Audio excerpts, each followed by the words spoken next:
Vamos ouvir o que disse o Santos Cruz a respeito disso. O comportamento do chefe é fundamental. E nessa hora, o chefe tem que assumir a sua responsabilidade e não proteger coisas erradas que subordinados fizeram.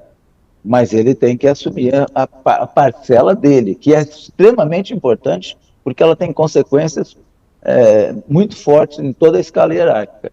Então, eu vejo que é muito difícil se imaginar um subordinado tomar determinadas iniciativas sem conhecimento ou sem a sensação de que está sendo aprovado pelo chefe.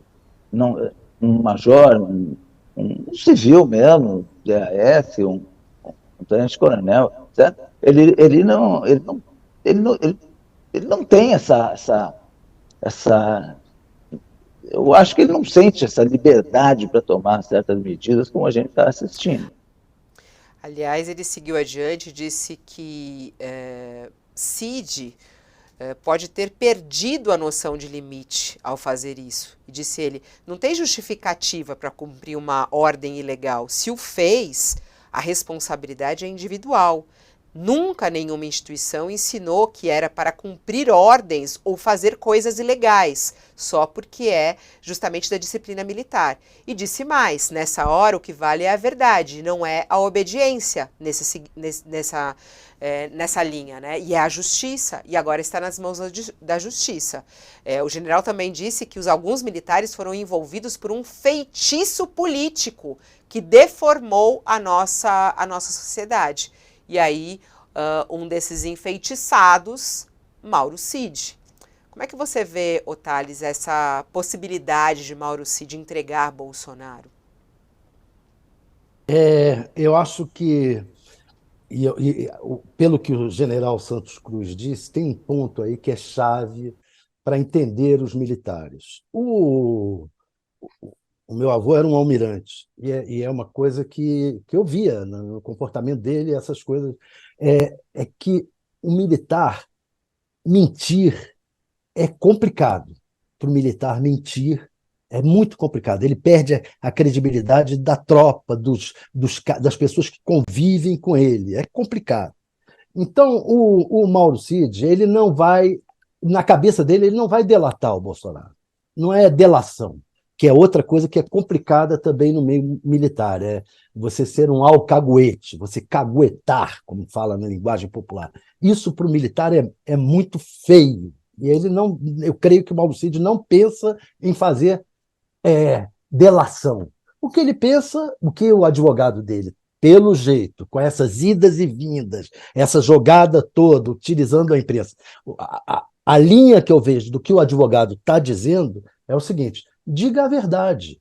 Diga a verdade. A verdade é que você fez isso e você seguiu ordens. Não se trata de delatar o Bolsonaro.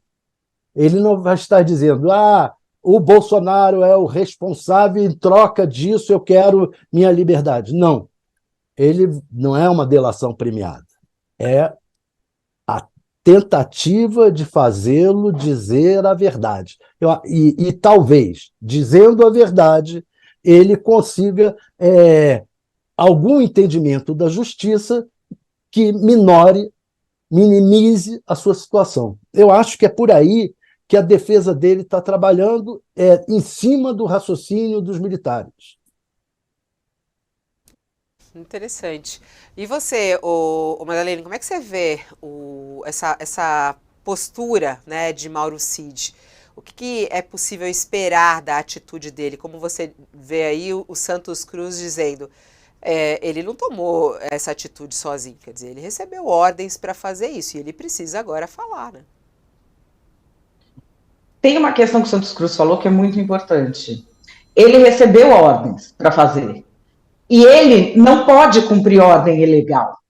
Nós não estamos falando aqui de uma criança de 5 anos de idade. Nós estamos falando de um integrante do Exército Brasileiro.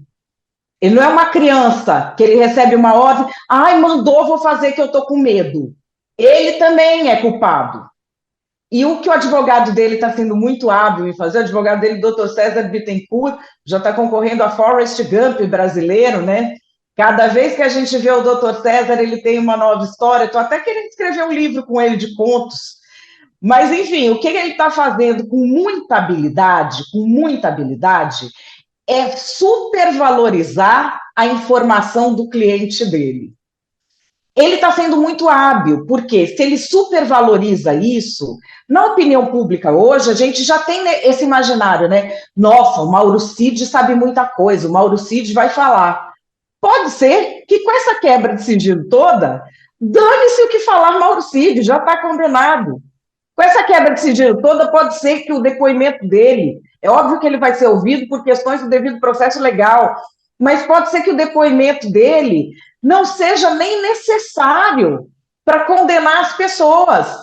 Se está tudo ali, quebraram os sigilos todos, pode ser que ninguém nem precise do depoimento dele, que ninguém esteja disposto a oferecer nenhum tipo de condescendência com relação à pena, porque o que ele vai trazer não é novidade. Então, o que o advogado está fazendo, né? Esse Forrest Gump da imprensa aí que ele está fazendo, é tentando supervalorizar o que o cliente dele tem. Ô, Thales, você está ressaltando das joias, mas também tem essa história da questão das urnas eletrônicas, né? A gente também tratou disso na entrevista com o Santos Cruz. Claro. Ele falou que isso também é algo bem complicado para as Forças Armadas. Aliás, agora há esse pedido do atual ministro da Defesa, ele pediu agora a relação dos militares que realmente estiveram com o hacker, porque é aquilo também que a gente já tratou aqui com vários dos colunistas, não se sabe até que ponto o que é verdade e o que não é verdade o que o hacker falou, mas é preciso ser investigado, porque ele levantou essa bola ali diante de um depoimento, falou isso depois na Polícia Federal mais uma vez, sobre essa reunião com os militares. O coronel do Exército, Eduardo Gomes da Silva, e o ex-ministro Paulo Nogueira, que estiveram reunidos com o hacker, segundo o advogado, né, do hacker. Foram eles principalmente. O Nogueira, ele negou essa reunião, mas há agora esse pedido formal para que a Polícia Federal revele os nomes. E aí, Madalena, eu lhe pergunto sobre isso, quer dizer, qual é o papel agora das Forças Armadas em esclarecer isso? Porque é preciso uma explicação, né? A questão é, por que esse hacker foi recebido lá? Para mim, o problema já é esse, não é nem o que eles foram tratar. Um sujeito desqualificado desse, é que no Brasil, enquanto houver otário, malandro não morre de fome. Então, passa um pilantra, já vem uma multidão para defender. A minha questão é, o que esse cidadão estava fazendo dentro do Ministério da Defesa, se eles conheciam o passado dele? O que eles queriam com ele? Se bobear, foi de tornozeleira eletrônica lá, Fabio. Sabe? O que eles queriam com esse cara? E, assim, uma outra coisa, o Thales estava falando, o almirante tentar passar escondidinho na alfândega. Thales, nós tentando uma coisa na alfândega, é normal a gente ter pego. Agora, o almirante foi pego? Ele não conseguiu. É o almirante, não consegue passar com o pacote na alfândega. Aí vai o exército. Vamos hackear a urna eletrônica. Chama quem? Chama o quê? Um hacker russo? Uma quadrilha de ransomware? Os caras que pararam o porto de Fortaleza? Não! Chama o hacker de Araraquara. O hacker de Araraquara, que hackeou até hoje o quê? Telegram, que não tinha dupla verificação, e esse sistema maravilhoso da justiça brasileira. Eles não chamaram alguém que tinha capacidade para fazer.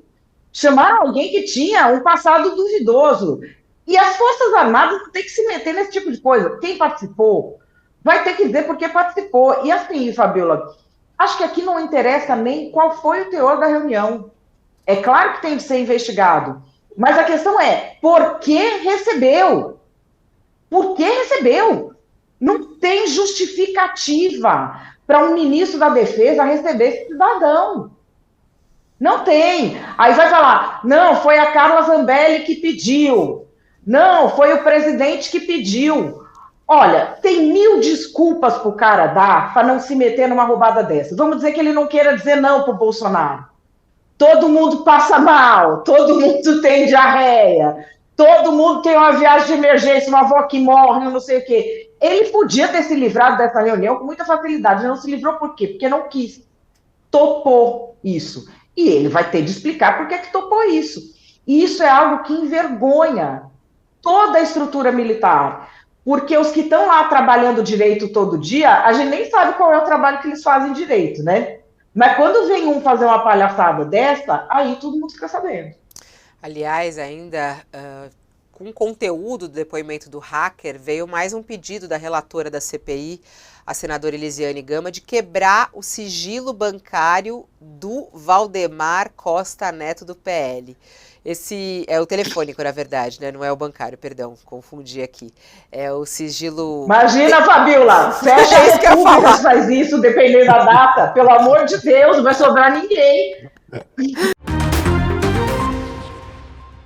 Veio mais um pedido da relatora da CPI, a senadora Elisiane Gama, de quebrar o sigilo bancário do Valdemar Costa Neto do PL. Esse é o telefônico, na verdade, né? Não é o bancário, perdão, confundi aqui. É o sigilo. Imagina, Fabiola, fecha a República se faz isso, dependendo da data. Pelo amor de Deus, não vai sobrar ninguém. A madame tira a concentração, ó. O sigilo bancário do Valdemar já deu o que falar, já envolveu outros. Olha só, não vamos tocar nisso aí. Ó, sigilo telefônico do Valdemar, porque ele teria participado de uma das conversas. O PL ficou bem preocupado, né, o Thales? O Thales, que está em Brasília, também acompanhou o burburinho. Aquela reunião, aquele depoimento do hacker lá foi um rebuliço danado, né, o Thales? O PL extremamente preocupado com a repercussão. E agora, a quebra do sigilo telefônico do Valdemar. Quebrar o sigilo telefônico do Valdemar pode estar certo que também é perigosíssimo. Perigosíssimo. O que tem ali não dá para... Agora, o que ocorre é o seguinte, ficaram, de fato, alarmados com o depoimento do Delgatti, mas a informação que eu tenho é que o Zé Múcio está pedindo essas coisas à Polícia Federal porque ele ainda está acreditando na versão do ex-ministro da Defesa de que não se encontrou com o Delgatti. A verdade é que no meio militar tem muitas reticências ao depoimento do Delgatti, muitas reticências. As pessoas acham que o Delgatti não é esse hacker todo que ele se fez passar na CPI. Os técnicos militares dizem que o Delgatti, até pelo que falou na CPI, demonstrou que não tem esse conhecimento todo. E aí estão apostando nisso, estão apostando que o Delgatti exagerou no que falou e que, se você for cobrar, olha, com quem ele esteve, ele não sabe dizer o nome das pessoas. E a Polícia Federal aí não vai responder exatamente com quem ele esteve. E se disser, você vai ter que ouvir essas pessoas. Podem ser 5 contra 1, dizendo, eu não tive com ele, eu não tive com ele, eu não tive com ele, e ele dizendo que sim. O Delgatti não goza de muita credibilidade, nem mesmo na esquerda. Essa é a verdade. Por isso está todo mundo com um certo pé atrás em relação, depois daquela bomba que ele soltou na CPI, vamos investigar, temos que ir atrás, mas não é essa Coca-Cola toda o Walter Delgatti. Vamos esperar para ver se comprovam as coisas dele. O Zé Múcio está apostando nisso, que os militares disseram para ele. Aposta porque ele não tem como vir para cima da gente. Vamos ver se o Zé Múcio está com a aposta certa, se os militares estão com a aposta certa em cima disso que o Zé Múcio pediu à Polícia Federal. Você acha que tem que quebrar o sigilo, Madeleine? É o papel da CPI, ela está, na verdade, né, criando cada vez mais ali, né? Investigando, aprofundando, e foi para isso que ela foi criada. Pelo menos é a justificativa aí de que possa aprofundar melhor essas relações e o envolvimento de um partido político nessa história, né? O lance é o seguinte, Fabiola, a Carla Zambelli pagou o tal do hacker com Pix do gabinete, que é do PL. É claro que o PL está de cabelo em pé. O cara não tem uma prova de nada. A única prova que tem foi a Zambelli que deu. Eu fico imaginando aquela coisa, o cara trabalhava para os petistas, não sei o quê, liga para a Zambelli, vou hackear. Aí a Zambelli, beleza, aí ele me faz um Pix. A Zambelli fala, faz aí do gabinete o Pix pro cara. Não dá, assim. Eles estão preocupados por causa disso, porque o único elo que tem ali formal é do PL com ele. É isso. A quebra de sigilo telefônico, vamos dizer, no departamento de fofoca, eu sempre adoro, né? Eu gosto demais quando quebra sigilo telefônico no departamento de fofoca. Agora, aqui no Brasil, a gente faz uma coisa que em países civilizados, onde a vida tem valor, onde a privacidade das pessoas é respeitada, onde a Declaração dos Direitos Humanos é levada a sério, você não faz quebra de sigilo do jeito que você faz aqui. Você quebra o sigilo relativo ao fato. Então, ele vai quebrar o sigilo telefônico do cara para saber do hacker. Ele vai atrás das mensagens relativas ao hacker. Tem até um julgado da Suprema Corte da Alemanha, referente a terroristas que estavam no território alemão, que não se podia utilizar as mensagens deles que não fossem relacionadas a crimes de terrorismo, especificamente, que fossem fora da investigação. Por que a CPI quebra? Porque aí você fica com a guilhotina no pescoço de cada um que conversou com Valdemar da Costa Neto. E vai vazando. Isso a conta gotas. Não é para saber do crime, porque para saber de crime não precisa quebrar o sigilo.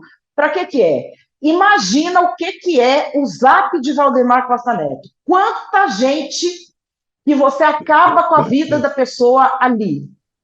Quanta gente. Ou que tem coisa a ver, ou até que não tem. Você cata um print de uma conversa dessa e coloca pela metade, você acaba com a vida de uma pessoa. Tem um caso famoso de quebra de sigilo do ex-senador Heráclito Fortes, um piadista, tá? Ele deve se recordar muito bem dele. Havia um colega dele que estava sumido porque teve um divórcio rumoroso, a mulher bateu no cara, quebrou a casa inteira. E o Heráclito Fortes liga para o cara para fazer uma piada. Olha, pode aparecer aqui que aqui a sua vida não está em risco.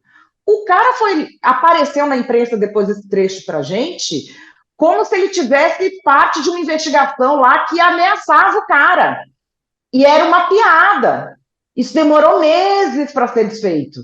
Então, você quebrar o sigilo é uma forma de você ter muito poder sobre a vida dos outros, porque a gente não leva as coisas a sério no Brasil. Não pode quebrar o sigilo e ficar vazando trecho de outras coisas. Só pode porque a gente não é sério e porque o que importa para as pessoas não é se as coisas são corretas ou não. O que importa para as pessoas é poder punir, mesmo que injustamente, a pessoa de quem elas não gostam. Então pensa assim, Valdemar Costa Neto, todo castigo para ele é pouco. Pouco importa que quebre o sigilo indiscriminadamente. As pessoas pensam assim, amanhã vai ser o sigilo delas, mas enquanto a água não estiver no pescoço, as pessoas não percebem.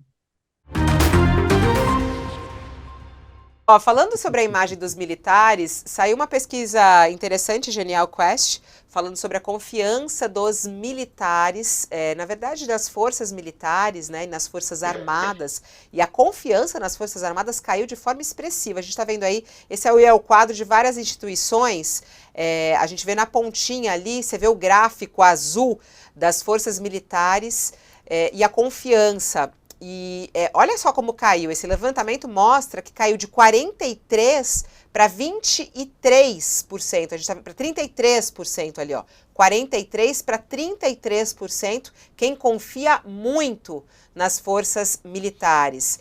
E ali, para quem não confia, que é o vermelho, subiu de 18% para 23%.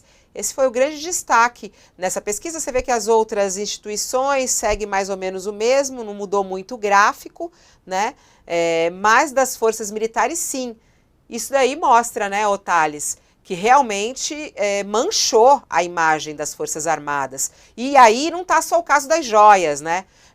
Eu acho que tem outros episódios, principalmente o 8 de janeiro, que trouxe essa mancha, né, Thales? Que explica essa pesquisa.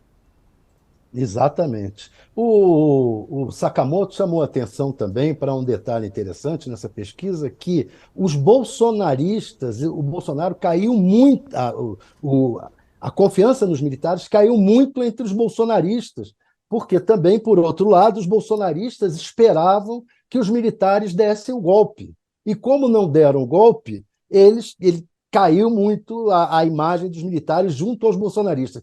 Quer dizer, os militares se colocaram entre a cruz e a caldeirinha. Ficaram mal com a população em geral por terem aderido a teses golpistas, por terem se misturado com o Bolsonaro nessa coisa, até na roubalheira que houve no governo, e por não ter satisfeito os bolsonaristas raiz. Então, eles ficaram no meio do caminho, sem eira nem beira, e agora estão vendo o resultado disso aí. Eu vou mostrar a coluna aqui do Sakamoto. O bolsonarismo perde confiança em militar por falta de golpe, indica a pesquisa. É o que mostra a coluna dele, falando justamente sobre esse resultado da pesquisa e essa mudança na avaliação em relação aos militares. O que você acha que mais manchou a imagem dos militares perante a sociedade, Madá? A imagem que as pessoas tinham dos militares, eu acompanho essas pesquisas desde que eu trabalhei no Supremo, uns 15 anos atrás. Era uma imagem muito idealizada, vamos dizer assim. Depois que você sai do período da ditadura militar, e que, sobretudo na época que você começa a ter aquelas missões de paz brasileiras, sabe?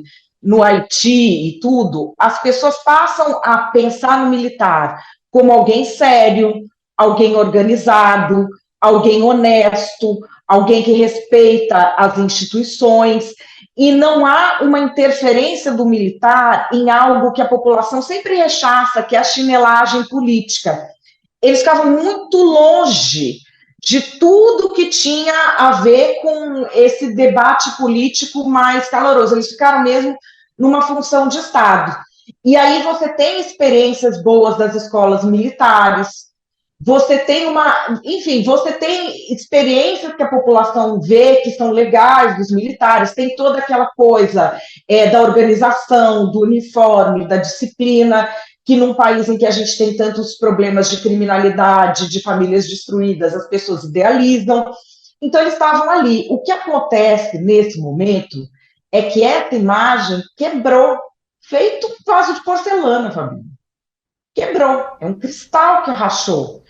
Porque você pensa, a pessoa idealiza o militar, uma pessoa séria, uma pessoa composta, uma pessoa disciplinada, e a maioria realmente é.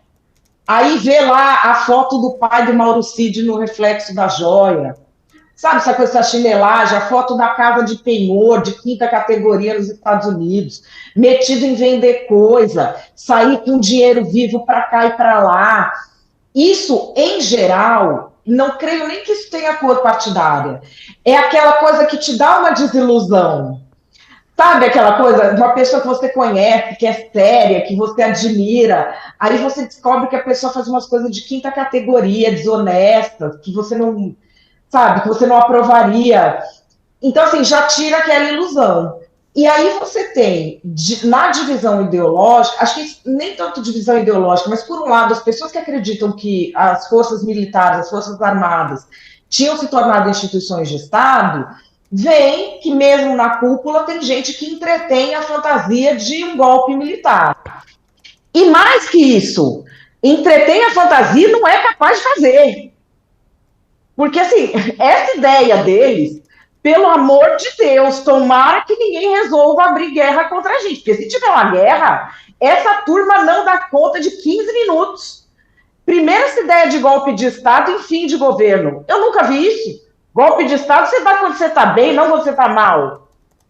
Como estratégia militar, isso aí foi uma pataquada. Então, assim, não deu certo. E, por outro lado, não é a chinelagem em si, mas a promessa de que ficariam no poder, isso ecoou demais na bolha bolsonarista.